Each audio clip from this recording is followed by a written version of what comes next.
चला तर विद्यार्थी मित्रांनो, माझ्या यूट्यूब चॅनलवरती तुम्हा सर्वांचे अगदी मनापासून स्वागत करते। आणि विद्यार्थी मित्रांनो, मागील व्हिडिओमध्ये आपण इतिहासाचे महत्त्वाचे क्वेश्चन्स ऑलरेडी पाहिलेले आहेत आणि या व्हिडिओमध्ये आपण भूगोलाचा जो पेपर तुमचा होणार आहे त्याचे काही चॅप्टर वाईज महत्त्वाचे क्वेश्चन्स या ठिकाणी आपण पाहणार आहोत।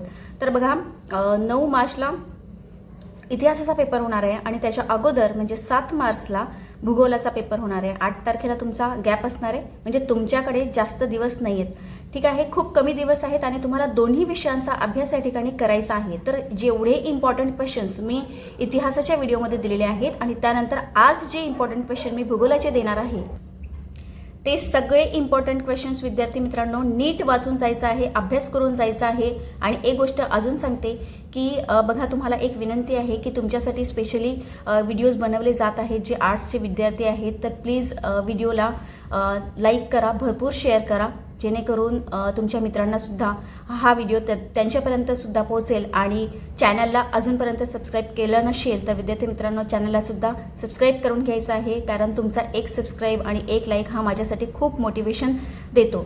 तर बघा, आज या व्हिडिओमध्ये आपण चॅप्टर वाईज भूगोलाचे जे क्वेश्चन्स आहेत ते या ठिकाणी आपण पाहणार आहोत। तर लगेचच आपण व्हिडिओला सुरुवात करूया आणि व्हिडिओ पूर्ण बघायचा आहे, कारण शेवटी महत्त्वाचे प्रश्न मी तुम्हाला या ठिकाणी देणार आहे। आता त्या अगोदर एक प्रश्न अजून की काही विद्यार्थ्यांचा कॉमेंट असतो की हेच पूर्ण प्रश्न कंपल्सरी येतील का, म्हणजे नक्की हे प्रश्न येतील का। तर बघा, हा जो व्हिडिओ बनवलेला आहे तो स्पेशल महत्त्वाचे जे क्वेश्चन्स आहेत त्यावरतीच बनवलेला आहे। पण आता 100% ही गॅरंटी तर देता येत नाही की सगळे जे क्वेश्चन्स आहेत ते सगळेच येतील।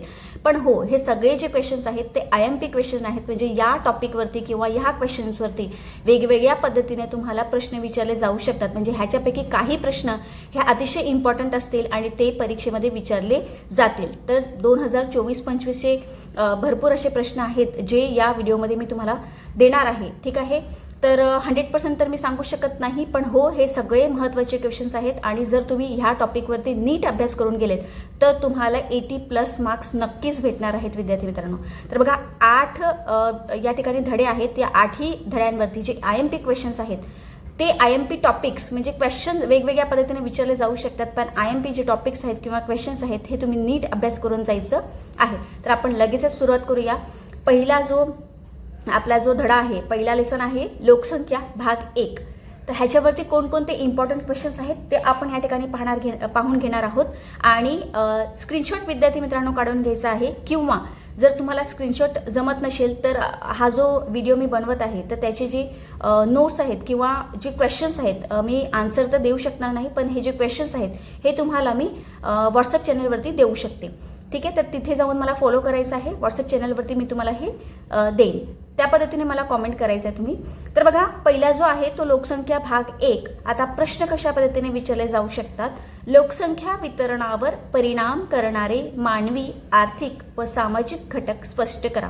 तर हा पहिलाच प्रश्न विद्यार्थी मित्रांनो 2024-25 मध्ये विचारला गेलेला आहे। म्हणजे काही प्रश्न ना रिपीट होतात भूगोल आणि इतिहासाच्या पेपरामध्ये, काही प्रश्न हे रिपीटेशन म्हणजे रिपीट होणारच आहेत, ठीक आहे। दुसरा प्रश्न आहे लोकसंख्या संक्रमण सिद्धांतांचे टप्पे, लोकसंख्या संक्रमण सिद्धांताचे टप्पे। तर पहिल्या प्रश्नावरती जास्त फोकस करायचा आहे, तसे तर जेवढे पण प्रश्न मी दिलेले आहेत ते सगळे IMPच आहेत, सगळे टॉपिक तुम्ही नीट अभ्यास करून जायचा आहे। त्यानंतर आहे आशिया खंडाची लोकसंख्या घनता सर्वाधिक आहे। चौथा प्रश्न आहे पर्वतीय क्षेत्रात लोकसंख्या कमी असते। बघा, पर्वतीय जो क्षेत्र असतो ना त्या ठिकाणी लोकसंख्या ही नेहमी कमी असते, तर का कमी असते किंवा असे प्रश्न तुम्हाला या ठिकाणी विचारले जाऊ शकतात। लोकसंख्या वितरणावर परिणाम करणारे प्राकृतिक घटक उदाहरणासह स्पष्ट करा। आता लोकसंख्या वितरणावर परिणाम करणारे जे प्राकृतिक घटक या ठिकाणी तुम्हाला विचारलेले आहेत, तर प्राकृतिक घटक तुम्हाला या ठिकाणी उदाहरणासह स्पष्ट करायचं, म्हणजे उदाहरण देऊन स्पष्ट करायचं आहे। त्यानंतर 6वा प्रश्न असणार आहे जगातील लोकसंख्येचे वितरण असमान आहे, ठीक आहे। म्हणजे पूर्ण जगातील लोकसंख्येचे जे वितरण आहे ना, तर हे लोकसंख्येचे वितरण असमान आहे, ओके। म्हणजे पूर्ण जगातील लोकसंख्येचे जे वितरण आहे ना ते असमान आहे, म्हणजे समान नसणार आहे, वेगवेगळ्या पद्धतीने असणार आहे। दुसरा लेसन आपण या ठिकाणी पाहून घेणार आहोत लोकसंख्या भाग 2, म्हणजे दुसरा जो धडा आहे तो आहे लोकसंख्या भाग 2। त्याच्यावरचे महत्त्वाचे क्वेश्चन्स पाहून घेऊया। पहिला प्रश्न असणार आहे स्थलांतराची कारणे स्पष्ट करा। स्थलांतर लोक का करतात त्याची कारणे या ठिकाणी तुम्हाला स्पष्ट करायला सांगितलेली आहेत. म्हणजे स्थलांतर हा जो टॉपिक आहे ना तो अतिशय महत्त्वाचा आहे. दुसरा क्वेश्चन आहे स्थलांतराचे लोकसंख्या रचनेवर होणारे परिणाम. ठीक आहे, म्हणजे स्थलांतराचे जे लोकसंख्या रचनेवर होणारे जे परिणाम आहेत ते या ठिकाणी तुम्हाला स्पष्ट करायला सांगितलेले आहेत. तिसरा असणार आहे स्थलांतराचे प्रकार स्पष्ट करा. म्हणजे स्थलांतराचे किती प्रकार आहेत ते सगळे प्रकार या ठिकाणी तुम्हाला स्पष्ट करायचे आहेत. बघा मी तुम्हाला या ठिकाणी फक्त IMP प्रश्न देणार आहे, आन्सर्स या ठिकाणी तुम्हाला मी देणार नाही आहेत. ते आन्सर्स तुम्ही टेक्स्टबुकमधून तुमच्या बघून घ्यायचे आहेत आणि तेवढेच तुम्ही काय करायचं आहे, रीड करून अभ्यास करून जायचं आहे.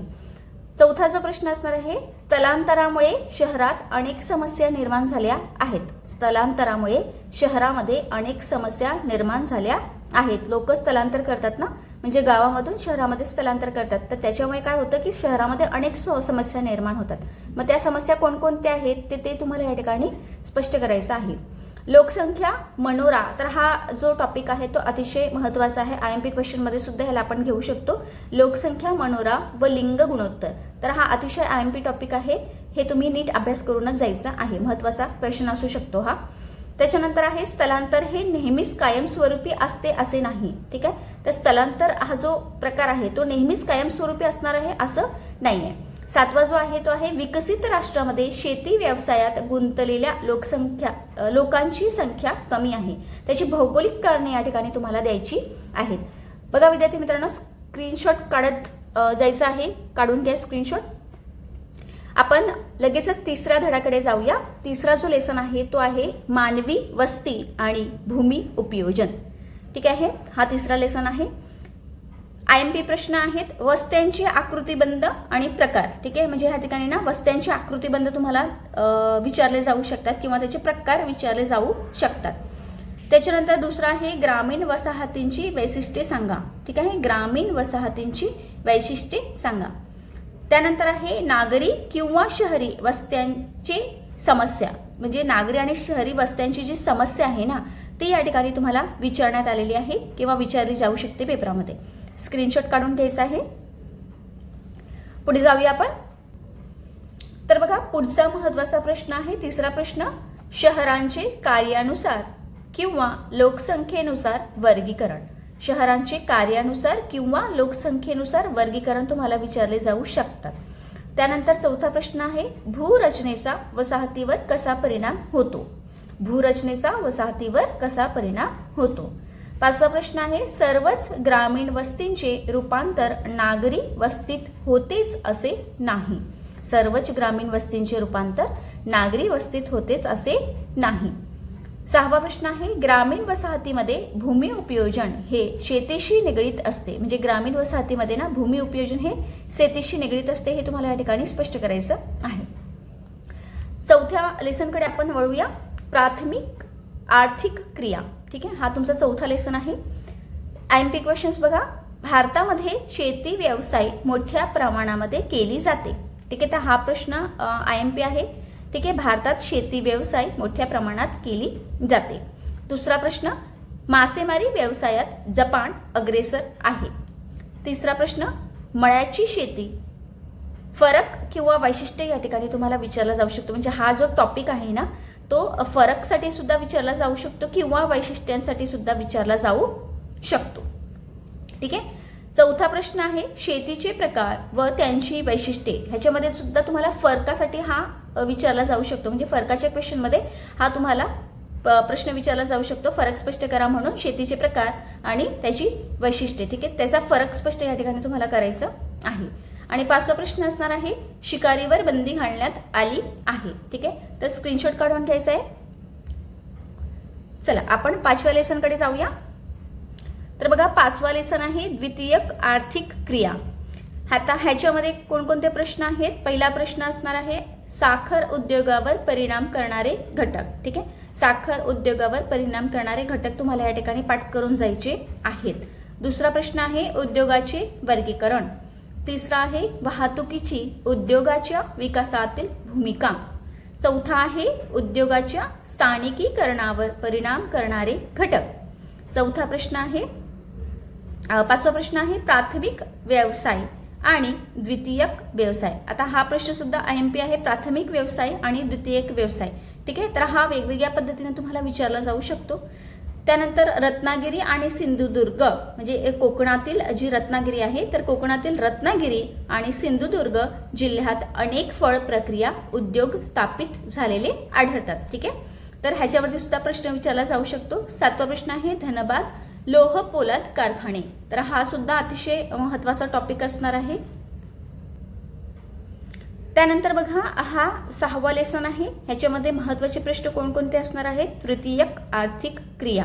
ठीक आहे, हा आपला 6वा लेसन असणार आहे. तर ह्याच्यामध्ये बघा कोणकोणते महत्त्वाचे प्रश्न आहेत. पहिला आहे हवाई वाहतुकीचे महत्त्व वाढत आहे. तर हा प्रश्न अतिशय IMP आहे, इम्पॉर्टंट आहे. ठीक आहे, हवाई वाहतुकीचे महत्त्व वाढत आहे.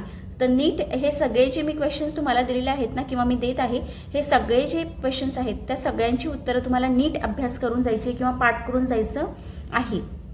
दुसरा प्रश्न आहे तृतीयक किंवा चतुर्थक व्यवसायांची वैशिष्ट्ये. तृतीयक किंवा चतुर्थक व्यवसायांची वैशिष्ट्ये. तिसरा व्यापारावर परिणाम करणारे घटक स्पष्ट करा. त्याच्यानंतर आहे संवेदनशील कृत्रिम उपग्रहांचे महत्त्व. संवेदनशील कृत्रिम उपग्रहांचे म्हणजे कृत्रिम उपग्रहांचे महत्त्व या ठिकाणी तुम्हाला स्पष्ट करायचे आहेत. स्क्रीनशॉट काढून घ्यायचा आहे. तर बघा 6व्या लेसनमध्ये सर्वात शेवटचा प्रश्न, मोबाईल किंवा भ्रमणध्वनी उपकरण सध्या फार उपयुक्त आहे. ठीक आहे, मोबाईल आणि भ्रमणध्वनी उपकरण सध्या फार उपयुक्त आहे. तर हा प्रश्न सुद्धा आता करंट टॉपिकशी निगडीत आहे, म्हणजे हा प्रश्न सुद्धा येऊ शकतो. 7वा लेसन आहे आपला प्रदेश आणि प्रादेशिक विकास. ठीक आहे, प्रदेश आणि प्रादेशिक विकास. पहिला प्रश्न असणार प्रादेशिक असंतुलन कमी करण्याचे धोरण स्पष्ट करा. प्रादेशिक असंतुलन म्हणजे असंतुलन कमी करण्याचे धोरण या ठिकाणी तुम्हाला विचारले जाऊ शकतात. कमी करण्याचे धोरण या ठिकाणी तुम्हाला स्पष्ट करायचं आहे. दुसरा प्रश्न प्रादेशिक विकासावर परिणाम करणारे घटक. मग प्रादेशिक विकासावर कोणकोणते परिणाम करणारे घटक आहेत ते सगळे घटक या ठिकाणी तुम्हाला आन्सरमध्ये लिहायचे आहेत. तिसरा प्रश्न आहे कार्यात्मक प्रदेश व औपचारिक प्रदेश. ठीक आहे, कार्यात्मक प्रदेश व औपचारिक प्रदेश.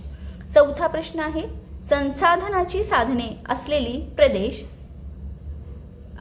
प्रदेशही अविकसित असतात. म्हणजे संसाधनाची जी साधने असलेले प्रदेश आहेत ना, तर ते प्रदेशही अविकसित असतात. म्हणजे असं गरजेचं नाहीये की संसाधन असलेले जे प्रदेश आहेत ते सगळेच प्रदेश विकसित आहेत, असं गरजेचं नाहीये. म्हणून विचारलेला आहे प्रश्न की संसाधनाची साधने असलेले प्रदेशही अविकसित असतात.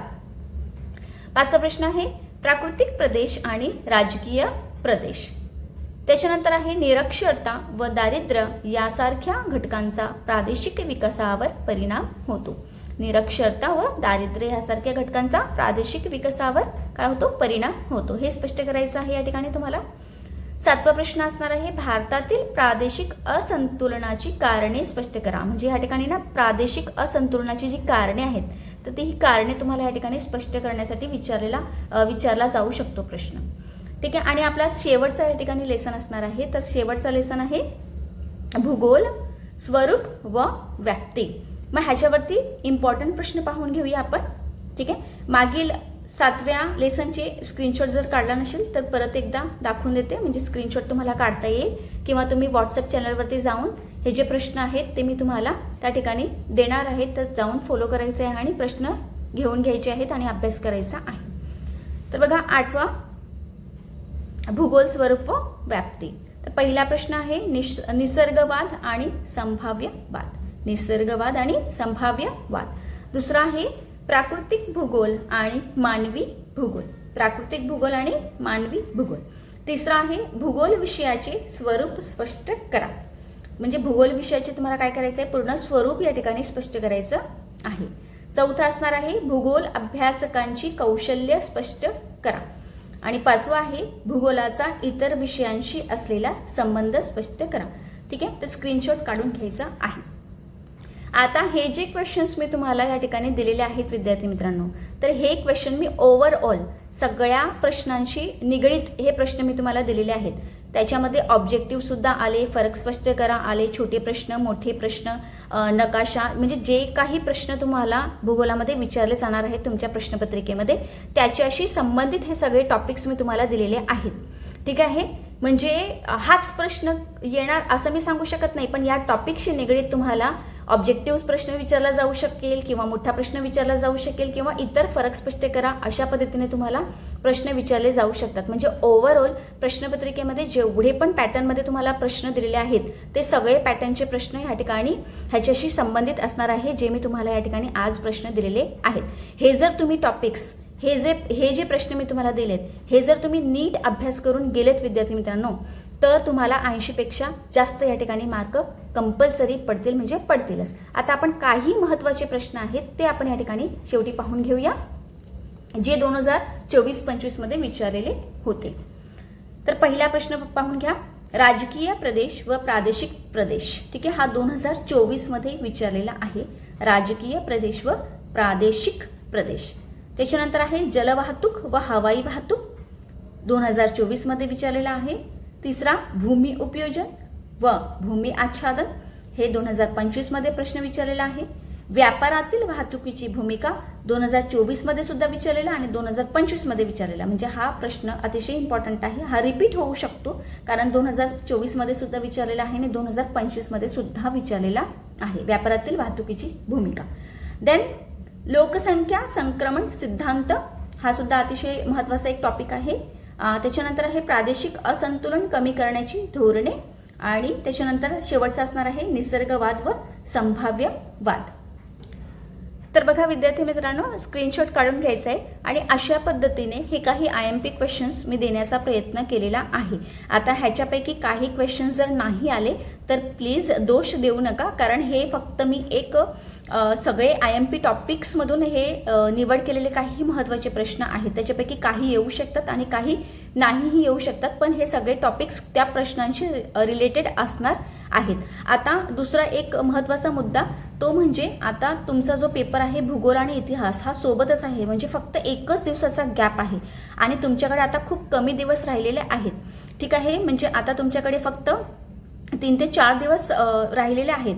तर ह्याच्यामध्ये काय करायचं आहे की सकाळी जर तुम्ही भूगोलाचा अभ्यास करत असाल तर तुम्ही संध्याकाळी इतिहासाचा अभ्यास करायचा आहे. दोन्ही विषयांना हे तुम्ही काय करायचं आहे व्यवस्थित, म्हणजे टाइम मॅनेजमेंट करायचं आहे अभ्यास करताना. एका विषयाचा जास्त अभ्यास केला, म्हणजे भूगोलाचा पहिला पेपर आहे तर भूगोलाचाच फक्त अभ्यास केला आणि इतिहासाचा अभ्यास केला नाही तर काय होऊ शकतं की इतिहासामध्ये मार्क कमी पडू शकतात. तर म्हणून काय करायचं आहे की दोन्ही विषयाला बॅलन्स करून चालायचं आहे. सकाळी जर एखादा इतिहास घेतला तर संध्याकाळी तुम्हाला भूगोलाचा अभ्यास करायचा आहे आणि दोन्ही पेपर व्यवस्थित करून जायचे आहेत. आणि सगळे टॉपिक म्हणजे जे इतिहासाचे मी महत्त्वाचे प्रश्न सांगितले आणि आत्ता जे भूगोलाचे मी सांगत आहेत हे सगळे प्रश्न अतिशय नीट व्यवस्थित पाठ करून जायचं आहे किंवा रीड करून जायचं आहे. किंवा मी सांगितल्या पद्धतीने मागच्या व्हिडिओमध्ये मी सांगितलेलं की कीवर्ड्स, उत्तरांचे जे कीवर्ड्स आहेत ना, तर ते सगळे कीवर्ड्स तुम्ही लक्षात ठेवायचे आणि सगळे कीवर्ड्स पाठ करून जायचे आहेत. जेवढी पण तुमच्याकडे उत्तरं आहेत त्या प्रश्नांची त्या सगळ्यांचे कीवर्ड्स तुम्ही पाठ करून जायचं आहे. आणि दुसरी गोष्ट, अजून तुमच्याकडे वेळ आहे विद्यार्थी मित्रांनो, तर काय करायचं आहे की हे जेवढे पण प्रश्न आहेत ते सगळे प्रश्नांची उत्तरांना लिहून बघायचं आहे. म्हणजे प्रश्नपत्रिका जी आहे मागची, त्या मागच्या प्रश्नपत्रिकेतून हे क्वेश्चन्स नीट पाहून घ्यायचे की ह्याच्यापैकी कोणकोणते आलेले होते. आणि त्याच्यानंतर काय करायचं आहे की मागची प्रश्नपत्रिका कमीत कमी 2 प्रश्नपत्रिका विद्यार्थी मित्रांनो ना सोडवून जा. कारण काय होतं की शेवटी ना आपल्याकडे वेळ कमी राहतो आणि खूप फास्ट आपल्याला लिहावं लागते. आणि दुसरी गोष्ट, फास्ट लिहिण्यामध्ये आपण जे पाठांतर केलेले असते ते सगळं आपण विसरून जातो, आपल्याला लाईनी आठवत नाही आणि अशामुळे आपण डिस्टर्ब होतो आणि आपला पेपर अपूर्ण राहतो फक्त टाइम मॅनेजमेंट न झाल्यामुळे. म्हणजे आपण पॅनिक होतो की खूप कमी वेळ राहिलेला आहे, आता काय करू, आणि जेवढं पण आपण पाठ केलेलं असते ते सगळं आपण विसरून जातो. हे भरपूर विद्यार्थ्यांसोबत होते. म्हणून काय करायचं आहे की आता तुमच्याकडे वेळ आहे म्हणून 2024, 25 किंवा 23 असे जे प्रश्नपत्रिका आहे ते तुम्ही वेळ लावून घरी काय करायचं आहे सोडवून पाहायचं आहे. न बघता पहिले तुम्ही स्टडी करायचं आहे आणि त्याच्यानंतर न बघता प्रश्नपत्रिका सोडवून घ्यायची, जेणेकरून तुम्हाला भूगोल आणि इतिहासामध्ये 80+ कमीत कमी 80+ मार्क्स मिळणार, म्हणजे मिळणारच जर तुम्ही अशा पद्धतीने अभ्यास करून गेले तर. नाहीतर काय होतं की काही विद्यार्थी जे प्रश्न आम्ही सांगतो ते व्यवस्थित पाठ करतात, सगळं काही त्यांचा अभ्यास झालेला असतो, सगळं काही येत असते, पण फक्त टाईम न पुरल्यामुळे काय होतं की फास्ट लिहावं लागतं आणि शेवटी हँडरायटिंगसुद्धा बिघडते आणि शेवटी काही प्रश्न हे राहून जातात आणि त्याच्यामुळे मार्क्स कमी मिळतात. तर असं होऊ नये म्हणून टाईम मॅनेजमेंट करणे हे खूप महत्त्वाचं आहे आणि टाईम मॅनेजमेंट करण्यासाठी तुमच्याकडे आत्ताही वेळ आहे. घरी काय करायचं आहे, 23-24 जी काही प्रश्नपत्रिका तुमच्याकडे असणार आहे ती वेळ लावून आणि सोडून पाहायची आहे. त्याच्यानंतर टाईम मॅनेजमेंट करण्याचा प्रयत्न करायचा आहे जेणेकरून तुम्ही पूर्ण पेपर कवर करू शकाल.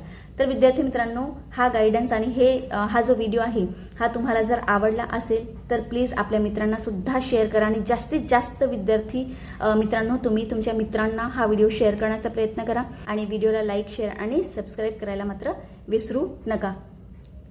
आणि सर्वात महत्त्वाची गोष्ट मी मागच्या व्हिडिओमध्ये तुम्हाला सांगितलेली होती की बघा विद्यार्थी मित्रांनो, आता हे 2 पेपर झाल्यानंतर तुमचे पेपर संपणार आहेत आणि खूप असं कन्फ्युजन तुमच्या मनामध्ये आता क्रिएट होणार आहे की पेपर संपल्यानंतर आता करायचं काय.